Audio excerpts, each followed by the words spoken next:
கர்த்தருடைய பரிசுத்த நாமத்துக்கு ஸ்தோத்திரம். இன்றைக்கி நான் உங்ககிட்ட என்னோடய சாட்சியை பகிர்ந்து கொள்ள போகிறேன். என்னோடய மகனுக்கு இந்த கடந்த ஜூலை மாதம் 25th அவனோட பர்த்டே. அன்றைக்கி எனக்கு ஆவியானவர் என்னோடய சாட்சி சொல்லணும்னு சொல்லி ஒரு ஏவுதல் கொடுத்தாங்க. நான் அதை கடந்துருச்சு. திருப்பி 2 தடவை எனக்கு அந்த ஒரு ஆர்வம் ஏவுதல் எனக்கு வந்துக்கிட்டே இருந்துச்சு. சரி, இன்றைக்கி எப்படியாவது நான் உங்கள்கிட்ட என்னோடய சாட்சியை பகிர்ந்து கொள்ளணும்னு சொல்லிவிட்டு இன்றைக்கி நான் என்னோடய மகனோட பிறந்ததை வச்சு நான் காரியம் கர்த்தர் எனக்கு ஒரு பெரிய அற்புதம் அதில் செஞ்சாங்க. அதை உங்கள்கிட்ட நான் சாட்சியாக சொல்லுறேன். நான் என்னோடய மகனுக்கு நான் கன்சீவாக இருக்கும்போது எனக்கு சில உடம்பு பிரச்சனைகள் இருந்ததுனால என்னங்க ஃபுல்லாக ரெஸ்ட் எடுக்க சொல்லியிருந்தாங்க. நான் அதை ரொம்ப ஃபாலோ பண்ணலை. அதனால் எனக்கு அவன் 7 மாதம் முடிஞ்சு 1 வாரம் ஆகிருக்கும்போது எனக்கு சடனாக எனக்கு ரொம்ப எமர்ஜென்சியோட முடியாமல் ஆகி இம்மீடியட்டாக ஒரு எமர்ஜென்சியாக ஹாஸ்பிட்டலில் போய் அட்மிட் ஆகிற ஒரு பெரிய கண்டிஷன் வந்துருச்சு. பக்கத்தில் இருந்த டாக்டர்ஸ் எல்லாமே நீங்கள் இங்கே வராதீங்க, போங்க சென்னையில் போய் உடனே போய் நீங்கள் ஒரு பெரிய ஹாஸ்பிட்டல் அட்மிட் ஆகுங்கன்னு சொல்லியிருந்தாங்க. நான் ஒரு நல்ல ஒரு பிரபலமான ஹாஸ்பிட்டலுக்கு சாட்டர்டே நைட்டு கரெக்டாக ஒரு 11 o'clock அப்படி வந்தோம். அந்த டைம் வந்தேன்னா டாக்டர்ஸே இல்லை, ஒரே ஒரு டாக்டர் தான் இருக்காங்க. அவங்களும் ஏதோ ஒரு கேஸ் அட்டன் பண்ணிகிட்ருக்காங்கன்னு சொன்னாங்க. என்னை பார்த்து அந்த காரிடரில் உட்காந்துருந்தவங்க நான் எமர்ஜென்சி வார்டுக்கு கூப்பிட்டு போனாங்க. என்னை பார்த்து எல்லாரும் ஒரு பெரிய ஆக்சிடெண்ட் கேஸ் போல் நினச்சி பயந்து எழும்பிட்டாங்க. அந்த அளவுக்கு நானே ரொம்ப சீரியஸாக இருந்தேன். நான் நினச்சிட்டேன் நம்ம உயிரோடவே இருக்க மாட்டோம், நம்ம அவ்வளோதான் நம்ம லைஃப்ன்ட்டு. என்ன நடந்துச்சுன்னு தெரியல எனக்கே. நான் அதை நம்ம பழைக்க மாட்டோம் அவ்வளோதான் அப்படின்னு சொல்லிட்டு ஒரு பயமே எனக்கு இல்லை. சரி, நம்ம இந்த லைஃப் அவ்வளோதான் முடிஞ்சு போச்சு, நம்ம இந்த உலகத்தை விட்டே போக போகிறோம் அப்படின்னு சொல்லிட்டு நான் பாட்டுக்கு அதை கண்டுக்கவே இல்லை. நான் பாட்டு படுத்திருந்தேன். அப்போது ஒரு டாக்டர், அதாவது ப்ராக்டிஸ் பண்ணுற ஒரு பொண்ணு, அவங்க தான் வந்தாங்க. என்னை செக் பண்ணிவிட்டு, பேபி ஹார்ட் பீட் இருக்குதுமா, நீங்கள் டென்ஷன் ஆகாதீங்க, உங்களோட ப்ரெஷர் ஃப்ளக்ஷுவேட் ஆனால் பேபியை பாதிக்கும், அதனால் நீங்கள் அதை மட்டும் கொஞ்சம் ஒரு கான்ஃபிடெண்ட்டாக இருங்க, உங்களை காப்பாற்றிடலாம் அப்படின்னு சொன்னாங்க. சரின்னு சொல்லிவிட்டு நான் தான் எந்த ஒரு உணர்வுமே இல்லாமல் இருக்கிறேனே. அது எப்படி தான் அந்த நினைவு எனக்கு வந்துச்சுன்னு எனக்கே தெரியல. நான் படுத்திருந்தேன். அப்போ அந்த டாக்டர் வேகமாக ஓடி வந்தாங்க. எனக்கு ரொம்ப எமர்ஜென்சியாக உடனே ஆப்ரேஷன் பண்ணி பேபி எடுத்தாங்க. எனக்கு ரொம்ப கிரிட்டிக்கலாக இருந்ததுனால என்னையும் ஐசியூவில் போயிட்டேன். பேபியும் ஐசியூவில் வச்சுருந்தாங்க. பேபி அப்போ காமிச்சாங்க, அவ்வளோதான் எனக்கு தெரியும். அதுக்கப்புறம் என்னாச்சு, பேபி ஐசியூவில் வச்சுருக்காங்க. 3 days ஆச்சு. எனக்கு நார்மலாக தான் இருக்கிறான் பையன்னு சொல்லிட்டாங்க. எனக்கு அப்புறம் நான் பார்க்கல. ஏன்னா நானும் அதுக்கப்புறம் திருப்பி ஒரு மைனர் ஆப்ரேஷன் மதியனே கொண்டு போனாங்க. அப்போ அந்த அவ்வளோ பெரிய ஆப்ரேஷன் நடந்துச்சு. அதுக்கு நான் பயப்படல. இந்த ஆப்ரேஷனுக்கு அவ்வளோ எனக்கு ஒரு பயம் வந்துச்சு. அந்த முதல்ல பார்க்கும்போது டாக்டர்ஸ் கூட ஆச்சரியப்பட்டாங்க, இவ்வளோ ஸ்டபனான லேடி நான் பார்த்ததே இல்லைன்னு சொல்லிட்டு. ஏன்னா அவ்வளோ ஒரு மோசமான சிச்சுவேஷனில் நான் கிடக்கிறேன். அப்படி ஒரு ரத்த வெள்ளத்தில் கிடக்கிற மாதிரி கிடக்கிறேன். ஆனால் எனக்கு ஒரு பயமே இல்லை. ஆனால் செகண்ட் டைம் ஆப்ரேஷன் தியேட்டருக்குள்ளே போகும்போது அவ்வளோ பயந்து அழுதேன். அப்போது அந்த ஒரு தைரியத்தை கர்த்தரால் மட்டும்தான் எனக்கு தர முடிஞ்சிருக்கும். எனக்கு அந்த தைரியம் கிடையாது. அப்புறம் என்னாச்சு, பேபி ரொம்ப அம்மா வந்திருந்தாங்க எனக்கு துணைக்கு. பேபி ரொம்ப சிக்காக இருக்கிறான்ட்டு அவங்களுக்கு மட்டும் தெரிஞ்சிருக்கு, எனக்கு தெரியாது. ஆக்சுவலாக அவனோட கண்டிஷன் என்னென்னா, ஆக்சிஜன் கொடுத்துருந்தாங்க, 2 days கொடுத்துட்டாங்க போலுக்கு. அதுக்கப்புறம் கொடுக்க முடியாது. அது எடுத்துட்டாங்கன்னா என்ன ஆகுதுன்னா, ப்ரீத் பண்ண மறந்துடுறான் அப்படின்னு சொன்னாங்க.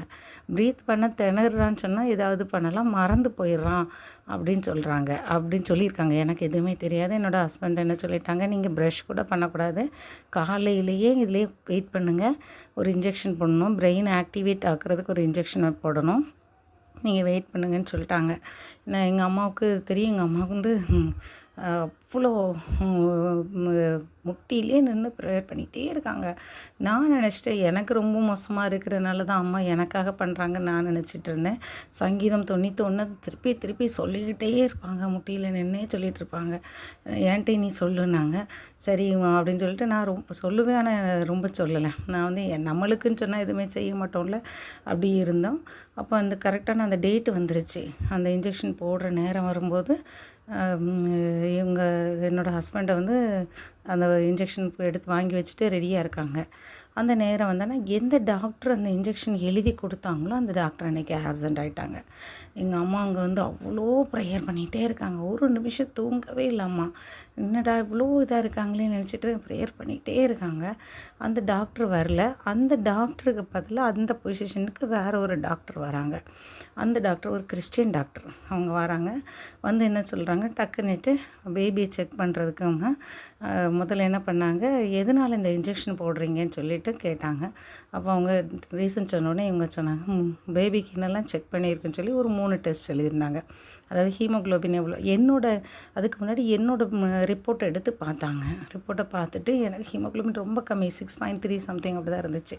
உடனே என்ன பண்ணாங்க, பேபிக்கு வந்து ஃபஸ்ட்டு ஹீமோக்ளோபின் டெஸ்ட் எடுக்கணும். செகண்டு வந்து இந்த ரிப்ஸ்லாம் அப்படியே லங்ஸ் அமுக்கிட்டு இருக்கா அப்படிங்கிறதுக்கே ஒரு எக்ஸ்ரே எடுக்கணும். 3வது ஒரு டெஸ்ட் சொன்னாங்க. இந்த 3 டெஸ்ட்டுமே நார்மலாக இருந்தால் மட்டும்தான் இந்த இன்ஜெக்ஷன் போடலாம் அப்படின்னு சொல்லி அவங்க முடிவு பண்ணிவிட்டு ஃபஸ்ட்டு டெஸ்ட்டு எடுக்கிறாங்க.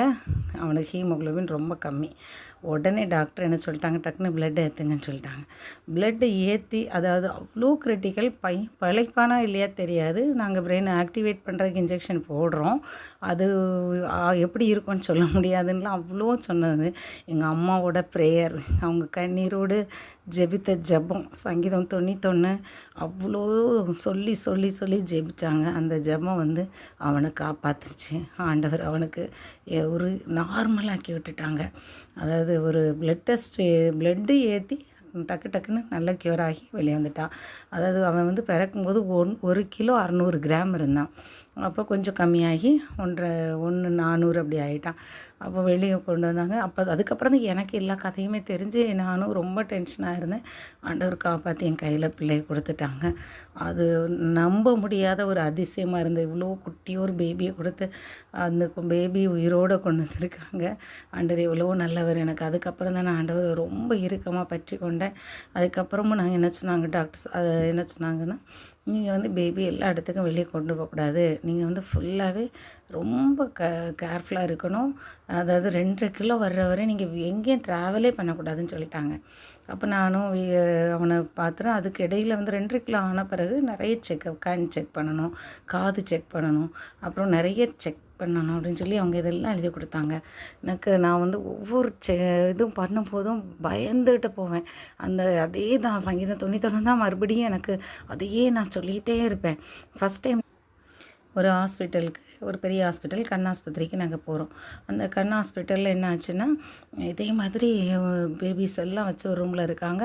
நானும் பேபியை வச்சுட்டு அந்த ரூமில் இருக்கேன். எல்லோரும் செக்கப் போகிறாங்க, போயிட்டு வராங்க. வந்தேன்னா எல்லாம் அழுதுகிட்டே வராங்க. எனக்கும் பயமாக இருக்குது. நானும் அதே ப்ரேயரோடு பண்ணிகிட்ருக்கேன். இவ்வளோ தூரம் நீங்கள் ஜீவனை காப்பாற்றி கொடுத்துட்டீங்க, எந்த ஒரு பிரச்சனையும் இருக்கக்கூடாதுன்னு சொல்லி. கரெக்டாக என்னோடய டர்ன் வந்துச்சு. பேபியை கொண்டு வர சொன்னாங்க. கொடுத்துட்டா எல்லாருக்குமே ஒரு 15 மினிட்ஸ், மேக்ஸிமம் ஒரு 1/2 hour அவ்வளோதான். ஆனால் 1 hour ஆகியும் பேபியை வெளியே கொடுக்கல. எனக்கு ஒரே பயமாயிருச்சு. இன்னும் இவனுக்கு ரொம்ப மோசமான இதுவும் இருக்குதான்னு சொல்லிட்டு, ஏசப்பா நீங்கள் தானே அவனுக்கு ஜீவனை கொடுத்தீங்க, அவனுக்கு நீங்கள் மறுபடியும் எந்த ஒரு பிரச்சனையும் இல்லாமல் நீங்கள் தரணும்னு சொல்லிகிட்டே இருக்கேன். அதையே திருப்பி சொல்லிகிட்டே இருந்தேன். அப்புறம் திடீர்னு நிறைய டாக்டர்ஸ் வந்து பார்த்துட்டே இருந்தாங்க. மற்றவங்களுக்கெல்லாம் உள்ள டாக்டர்ஸ் போகலை. கடைசியில் என்னை கூப்பிட்டு விட்டாங்க. நான் பயந்து அழுதுட்டேன் உள்ளே போனேன். அந்த டாக்டர் சொன்னாங்க, பெரிய டாக்டர் வந்திருந்தாங்க. அவங்க வந்து என் கையில் பேபியை கொடுத்து, இது காட்ஸ் கிஃப்ட்டுமா அப்படின்னு கொடுத்தாங்க. அதை இப்போ நினச்சா கூட எனக்கு ஆச்சரியமாக இருக்குது. ஏன்னா டாக்டர் சொன்னாங்க, நார்மலாக பிறந்த பேபிக்கு கூட ஏதாவது சின்ன டிஃபெக்ட் இருக்கும், ஆனால் பர்ஃபெக்டாக அவ்வளோ பக்காவாக இந்த மாதிரி ஒரு பேபிக்கு இருந்தது என்னோடய சர்வீஸ்லேயே இல்லைன்னு சொல்லி கொடுத்தாங்க. ஆண்டவர் அதில் ஒரு பெரிய அற்புதம் செஞ்சாங்க. அதே போல் காது டெஸ்ட்டு, அப்புறம் எல்லாமே நிறைய டெஸ்ட் கொடுத்தாங்க. எல்லாருமே சொன்ன ஒரே வார்த்தை காட்ஸ் கிஃப்ட்னு சொல்லி. இவ்வளோ தூரம் எனக்கு வாழ்க்கையில் நிறைய காரியங்கள் நடக்கும் போதும் அவரோட நான் கிருபை தான் அவனை காப்பாற்றி கொண்டு வந்திருக்குது. இது வரைக்கும் காப்பாற்றி அவனை நடத்தினார். இனிமேலும் அவர் காத்து வழி நடத்த வல்லமை உள்ள தேவனாக இருக்கிறாரு. இப்போ அவன் வந்து 2004 பிறந்தான். இப்போ வந்து அவனுக்கு காலேஜ் படிச்சுட்டு இருக்கிறான்.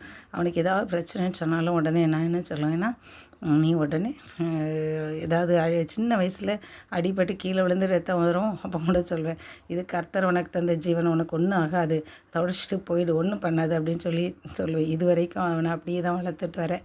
கர்த்தர் எங்கள் வாழ்க்கையில் இன்னும் நிறைய அற்புதங்கள் செஞ்சுருக்காங்க.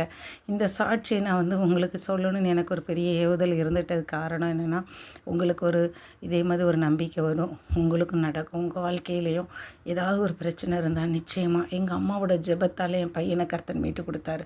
அதே போல் உங்களோட வாழ்க்கையிலையும் ஏதாவது பிரச்சனை இருந்தால் நிச்சயமாக கர்த்தர் உங்களுக்கு அதை நிவர்த்தி செய்ய வல்லவராக இருக்கிறார். கர்த்தருடைய வருகை ரொம்ப சமீபமாக இருக்குது. இந்த சாட்சி எல்லாருக்கும் பிரயோஜனமுள்ளதாக இருக்கும்னுச்சு நான் விசுவாசிக்கிறேன். கர்த்தர் இந்த சாட்சியை ஆசீர்வதிப்பாராக. கர்த்தருடைய பரிசுத்த நாமத்துக்கு ஸ்தோத்திரம் உண்டாவதாக. ஆமேன். எத்தனை சோதனைகள், வேதனையின் பாதைகள் இறங்கி வந்து என்னை மறைத்து நான் உண்டு என்றீரே, உன் தகப்பன் நான் என்றீரே. ஆயிரம் நாவிருந்தாலும் நன்றி சொல்லி தீராதே, வாழ்நாளெல்லாம் உம்மை பாட வார்த்தைகளும் போதாதே. நான் உள்ளளவும் துதிப்பே உன்னதர் இயேசுவே.